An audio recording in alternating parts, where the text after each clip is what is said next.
বিজেপির সদস্যতা অভিযানকে কেন্দ্র করে সাংগঠনিক বৈঠক অনুষ্ঠিত হয় পদ্মপুরস্থিত ভারতীয় জনতা পার্টির জেলা কার্যালয়ে।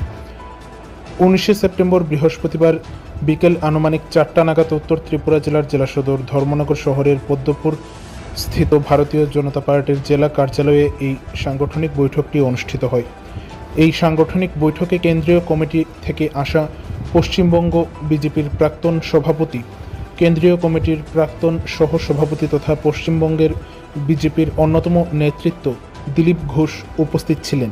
এছাড়াও উপস্থিত ছিলেন জেলা সভাপতি কাজল দাস, ওবিসি মোর্চার রাজ্য সভাপতি মলিনা দেবনাথ, ত্রিপুরা ওয়াকফ বোর্ডের চেয়ারম্যান মফস্বর আলী, মহিলা মোর্চার জেলা সভানেত্রী রূপালী অধিকারী সহ ভারতীয় জনতা পার্টির একঝাঁক নেতৃত্বরা এবং জেলা ও মণ্ডল স্তরের বিভিন্ন নেতৃত্ব ও কার্যকর্তাগণ।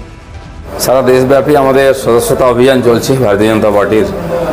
তো রাজ্যেও সেরকম চলছে।